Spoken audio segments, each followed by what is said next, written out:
جو احکام شریعت آپ کا پروگرام ہے، یہ واقعی بہت بڑھیا پروگرام آپ نے مرتب کیا ہے۔ تہذیب ٹی وی جو ہے مبارکباد کا مستحق ہے۔ آج کا جو آپ کا سوال ہے وہ سب سے اہم ترین سوال ہے، کیونکہ ایمان میں آنے کے بعد آپ کو لا الہ الا اللہ پہ ہی آنا پڑے گا اور محمد رسول اللہ پہ۔ آپ کا جو سوال ہے کہ لا الہ الا اللہ کے تقاضے کیا ہیں، اصل میں الہ کہتے ہیں معبود کو، اللہ کو اکیلا معبود ماننا اور اپنی خواہشوں کو ختم کر کے اللہ کی خواہش پہ چلنا، یہ لا الہ الا اللہ ہے۔ اصل میں اللہ ہمارا رب ہے، اور ہمیں یہ بات طے کرنی پڑے گی کہ اب جو کچھ اس نے ہمارے لیے مرتب کر دیا شریعت میں، اپنے رسول کے ذریعے جو تعلیمات بھیج دی، وہی ہمارے لیے ٹھیک ہیں، انہی پہ ہم زندگی گزار کے فلاح پا سکتے ہیں، اسی پہ زندگی گزار کے ہم جنت پا سکتے ہیں، اللہ کا قرب پا سکتے ہیں۔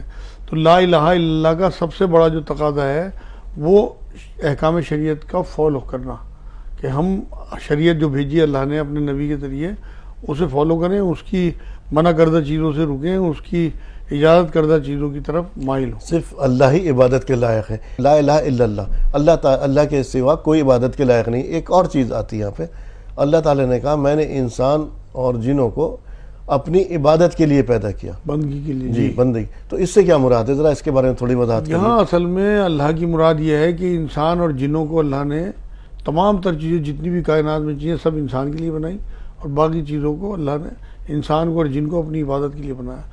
بندگی کہتے ہیں غلامی کو۔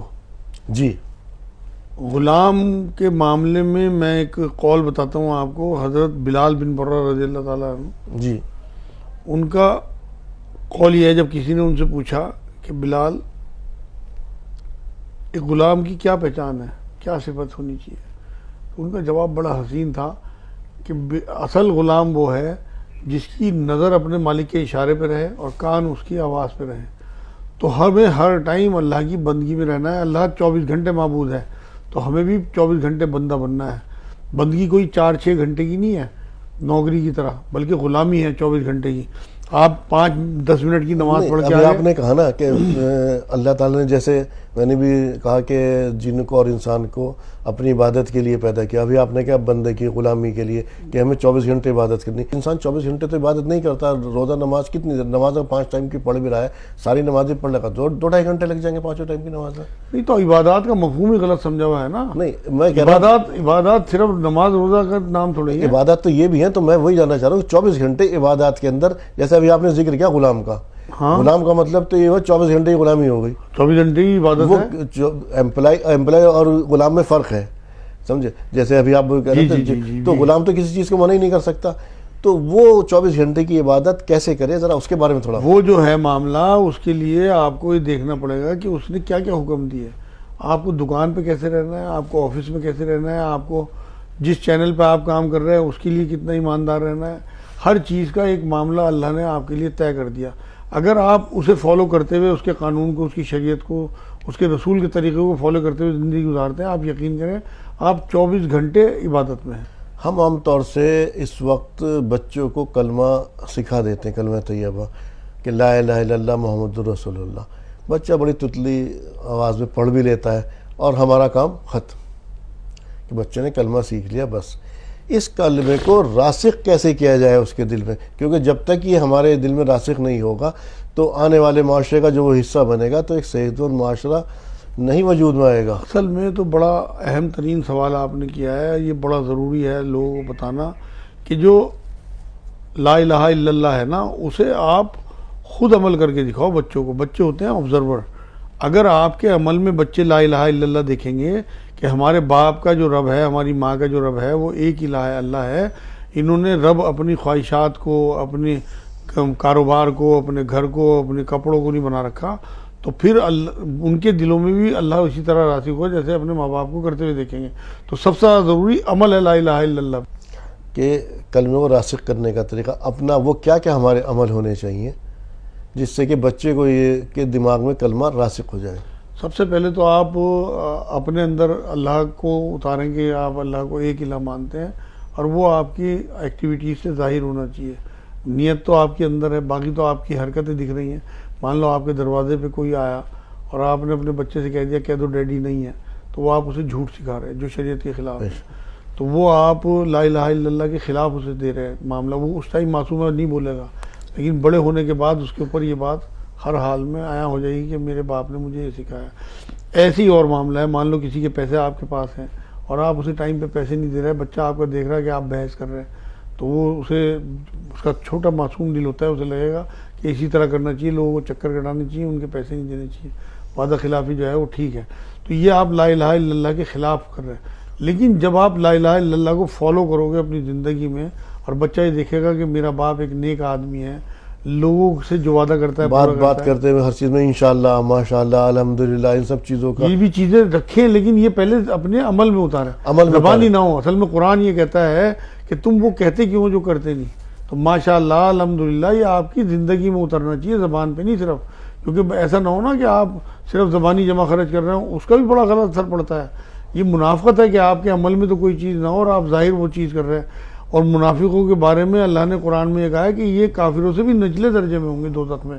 تو اس لیے بہت ڈرنے کی بات ہے، ہمیں اپنا کہنا کرنا ایک کرنا ہے، جتنا ہم کہیں اتنا عمل کر کے. اگر ہمارے عمل میں اس میں تضاد ہے پھر تو منافق کے درجے میں آ گئے نا. نہیں، اصل میں کمزوری ہو سکتی ہے، کمزوری ہوگی. ہاں، منافقت تو یہ بھی ہے نا کہ جڑیں کھودنا، کہ دل میں آپ کے کلمہ ہو ہی نہ. یہ تو گناہوں کی طرف آدمی مگر بالکل ایک طرف سے خارج. ہاں، نہیں، ایک دم خارج نہیں ہوتا، اور وہ مطلب اس کا علاج کر سکتا ہے. اسے بیماری کہا، دل کی بیماری منافقت کو، تو بیماری کا تو علاج ہوتا ہے نا. اور منافقت کا جو علاج ہے وہ انفاق ہے، زیادہ زیادہ اللہ کی راہ میں بانٹیں. جو چیزیں اللہ نے آپ کو دی ہیں، وہ چاہے صحت ہو، علم ہو، پیسہ ہو، خوبصورتی ہو، آپ کا رتبہ ہو، آپ کی بات ہو، آپ کی سفارش ہو، وہ ان محرومین میں بانٹیں جنہیں یہ چیزیں نہیں ملی. آپ نے کہا عمل سے اس کو، بچے کو یا اس کو سکھائیں. اگر یہ لا الہ الا اللہ ہی ہمارے ساتھ ہوگا تو وہ ہمارے سارے کام، چاہے ہماری دکان کا ہے، آفس کا ہے، اگر ہمارے سر پر یا یہ سوار ہو گیا کہ ہمارے دلوں میں راسخ ہو گیا اللہ ایک ہے، تو پھر تو یہی 24 گھنٹے کی عبادت بن گئی نا. ہمارے کھانا پینا، وہی تو میں نے شروع میں کہی تھی، اللہ کا حکم کیا ہے، ہمارا اٹھنا بیٹھنا، کھانا پینا، یہاں تک کہ بیوی کے پاس جانا بھی عبادت ہے. ہاں، تو وہ ساری چیزیں سب وہ جو ایک طریقہ بتا دیا ہے، کانسٹیٹیوشن ہے یہ. اچھا، اب اس کے آگے آتے ہیں محمد الرسول اللہ.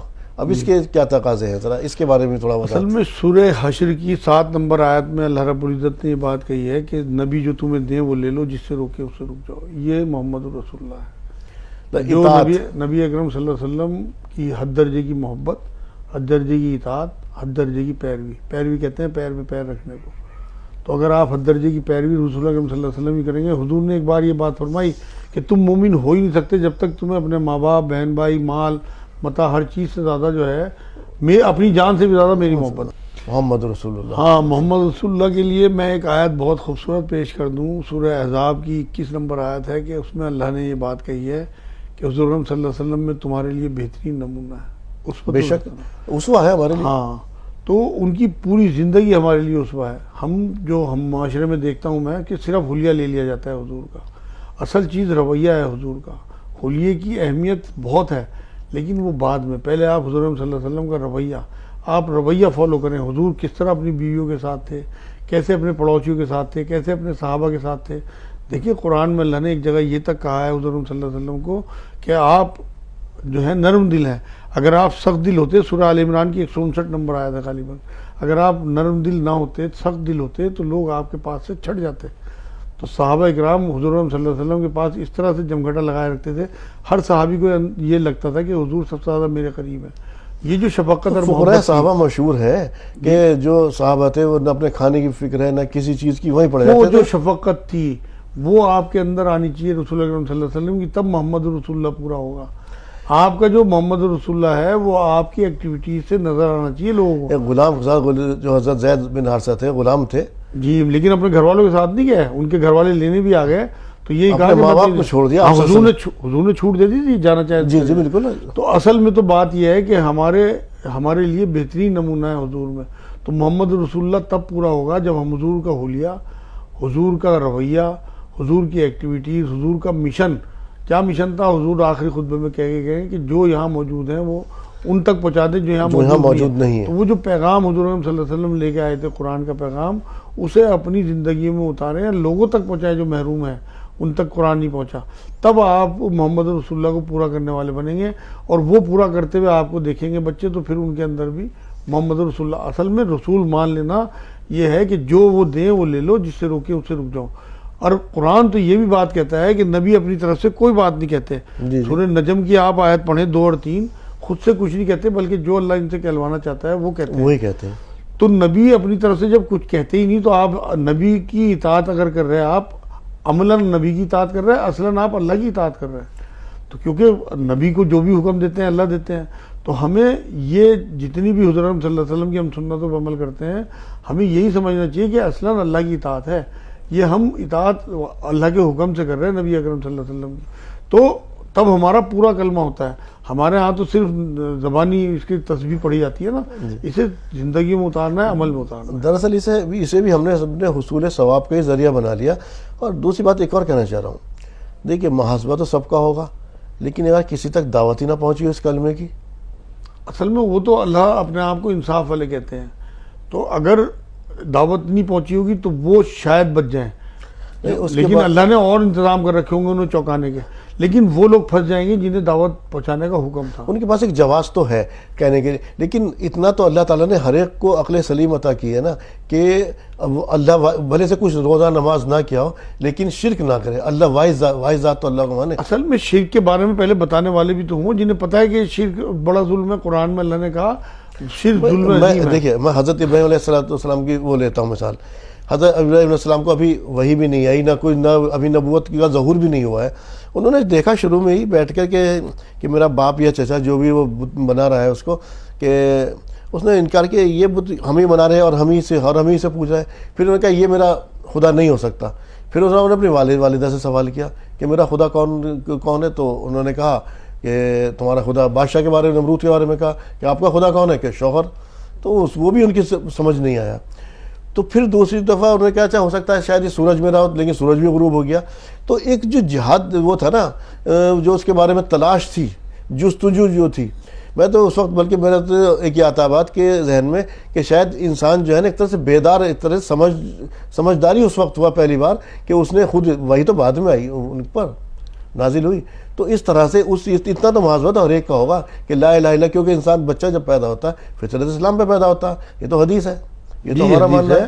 حساب بھی ہوگا، لیکن جتنا اللہ رب العزت جس کو جتنا دیں گے اس سے ویسے اسی کے حساب سے. اگر اس ماحول میں اسے مان لو جو جنگلوں میں پڑے ہوئے ہیں آدیواسی لوگ ہیں ان تک بات پہنچی نہیں، اس کے لیے تو ہمارا محاسبہ ہوگا. ہمارے پاس موقع ہے، ہم سے پوچھ گچھ. وہی تو میں کہہ رہا ہوں، تو جس کو جیسا رتبہ ویسی پکڑ، جس کی جیسی ذمہ داری ویسی اس سے پوچھ گچھ. تو ہمیں چاہیے کہ ہم اللہ کے کلام کو دیکھیں. قرآن کو اللہ نے ہدی للناس کہا ہے، ہدی للمسلمین نہیں کہا سورہ بقرہ میں. تو یہ تمام انسانیت کے لیے جو ہے وہ ہدایت ہے، اور اس کی ذمہ داری ان لوگوں تک ہے جن کے پاس یہ امانت ہے کہ یہ ان لوگوں تک پہنچائیں جن کے پاس یہ نہیں پہنچا. یہی تو کہا آخری خطبے میں حضور نے. اب ہم خود ہی نہیں پڑھتے اسے، ہم صرف اسے ثواب کی نیت سے لے کے بیٹھ جاتے ہیں. جب تک ہم اسے سمجھیں گے نہیں اس میں کیوں اللہ نے کیا بات کہی، کس طرح زندگی گزاریں، کس طرح آخرت میں ہمارے کام آیا، کس طرح گواہ بنے گا وہاں. جب ہمارے پاس کچھ ہوگا تبھی تو ہم دوسرے کو دیں گے. آپ کی جیب میں 1 روپیہ ہوگا تو آپ کہاں سے 10 روپے کسی کو دے دو گے؟ تو پہلے آپ علم حاصل کریں اور پھر لوگوں میں بانٹیں. آپ اگر بہت ہمت نہیں رکھتے دعوت کی تو آپ کم سے کم قرآن ہی پیش کرنا شروع کر دیں.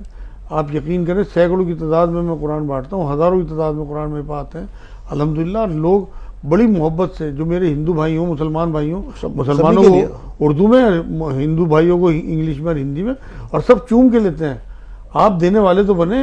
مطلب ہم نے تو الحمدللہ یہ سلسلہ جب سے شروع کیا، شروع میں تو ہلکا پھلکا ڈر سا لگا، لیکن جب اللہ نے حوصلہ دیا آپ یقین کریں کہ بہت محبت سے لیتے ہیں اور پڑھتے بھی ہیں.